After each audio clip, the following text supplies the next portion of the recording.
C'est ici que John, aujourd'hui âgé de 14 ans, vit depuis qu'il a fui le domicile familial il y a 3 ans.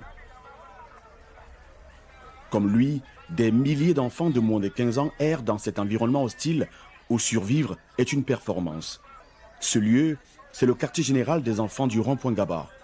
Un espace insalubre, saturé d'odeurs et de dangers, où John cohabite avec ce qu'il appelle ses amis, ses frères. Des frères liés par la seule condition d'enfant en situation de rue, appelé en RDC Shege.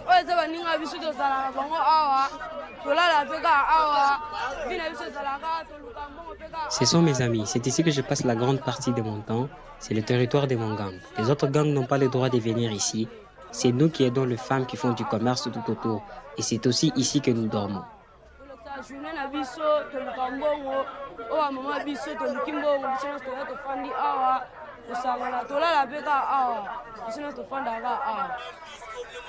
Ils survivent dans des conditions extrêmes, entre violence, insalubrité et consommation de substances illicites. Organisés en bande, ils obéissent à Shadrach, qui compte plus d'une décennie dans la rue. Surnommé Tantachère, c'est lui qui dicte la loi et veille sur les petits. Beaucoup ont été rejetés par leur famille dès leur plus jeune âge et essaient de survivre dans cet environnement incertain et violent.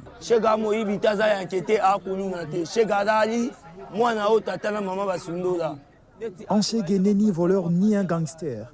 C'est avant tout un enfant que certains parents ont abandonné.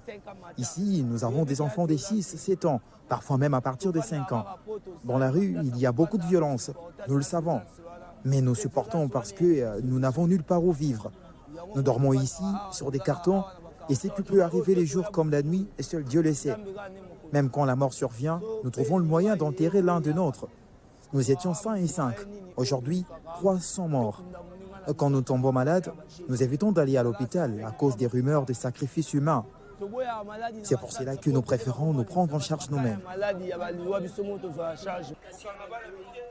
Cette vie, John ne l'a jamais souhaitée. S'il a fui le cocon familial, c'était pour échapper à ce qu'il décrit comme une misère étouffante.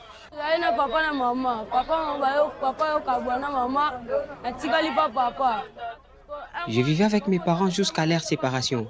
Ensuite, je vivais entre les deux. Mais c'était très difficile pour moi. Ma mère a alors décidé de m'envoyer chez ma tante. Cette femme m'a beaucoup fait souffrir. Elle me battait tout le temps. Alors je fuis. Je suis resté dans la rue pendant 3 ans avant d'aller vivre au centre d'accueil.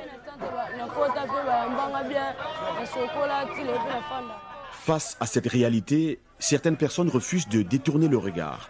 Chaque jour, Eli Mukweti vient à la rencontre de John et ses frères. Il les répertorie, les sensibilise aux dangers de la rue, mais surtout, il tente d'identifier ce qui exprime la volonté de changer de vie. Il faut qu'on aille ensemble. Vous vous lavez et vous revenez. Il faut que vous soyez propre. Il faut venir au centre. Je vous y encourage. Il faut venir. Le but, les ramener avec lui dans un centre d'accueil appelé Ndakoyabiso. Ceux qui n'ont pas accès au centre bloquent le plus petit de ne pas arriver au centre. Du coup, il faudra venir négocier ici sur place avec le plus âgé pour qu'il nous libère le plus petit et que le plus petit ait accès au centre. Donc, si on n'arrive pas sur place, on ne saura pas négocier avec eux. Du coup, on n'aura pas les petits enfants chez nous au centre. Parce qu'en fait, parmi eux, ils s'influencent. Du coup, travailler au centre, ça peut être un blocage. Mais travailler dans la rue, dans leur lieu d'activité, ça permet en fait que les enfants soient ouverts, qu'ils vous disent clairement ce qu'ils veulent et vous partagent leurs souffrances. Voilà pourquoi je suis là pour parler avec eux, les conscientiser, ensemble discuter pour voir quels sont les projets qui sont à leur niveau en fait. On le fait régulièrement et on appelle ça visite de nuit et visite de jour. Parfois on vient la nuit pendant qu'ils dorment pour partager un secret, discuter, leur conscientiser pour qu'ils nous cherchent aussi des enfants qui se trouvent qui sont dans le monde. John Katsunga se laissera-t-il convaincre? Le jeune garçon va-t-il accepter de rejoindre le centre d'accueil comme le lui propose Eli Mukweti? Avant de revenir à Kinshasa pour le savoir, je vous amène ailleurs où se vit la même réalité.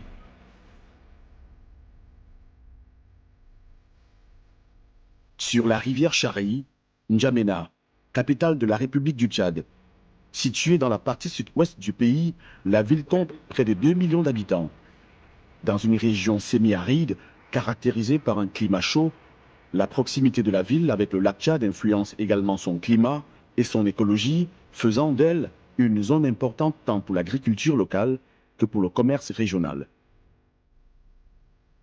Ici aussi, la question des enfants de la rue est préoccupante. Face au constat alarmant de leur nombre important, abandonnés et marginalisés, une lueur d'espoir a germé dans l'esprit de Jude Alevandavogo, un ancien enfant de la rue que nous retrouvons à son domicile. Oh, merci chérie, merci beaucoup. Ok. Alors, ça va? Elle dit quoi, tu vas bien? Bisous. Ouais. Il œuvre quotidiennement auprès des enfants de la rue, transformant des destins brisés en espoir et résilience. Ok, en tout cas, merci beaucoup chérie. Ok. Allez, merci beaucoup. Allez, merci chérie, merci beaucoup. Artiste, chorégraphe et danseur professionnel, ce quadragénaire est un diplômé en danse contemporaine traditionnelle de l'École des Sables au Sénégal. J'espère que vous êtes déjà au bureau, au centre? Oui, et puis je suis au bureau. Bon, mais écoute, là, du coup, nous allons devoir s'organiser pour la planification des activités là. Et nous essayons de mettre vraiment le programme, le paquet pour pouvoir maintenir les enfants. Et je constate aussi qu'il y a beaucoup d'enfants encore dans la rue, hein, tu sais, avec la fête, tout ça. En 2016, il décide de fonder l'association Dakuna Espoir, une organisation qui considère ces enfants comme des victimes, souvent privées de la force et de la volonté de faire valoir leurs droits. Moi, d'abord, à la base, j'ai d'abord choisi de faire vraiment ma carrière en tant que danseur. Bien que mon père m'a inscrit à l'école, mais moi, j'étais vraiment passionné dès bas âge par la danse.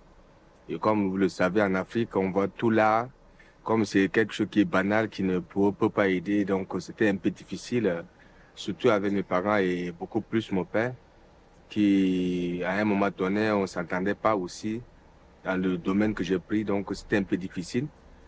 J'ai pu aussi sortir de la maison pour pouvoir regagner les amis dans la rue et j'ai été accueilli par les amis qui m'ont accepté en famille et j'ai fait quand même un temps dehors.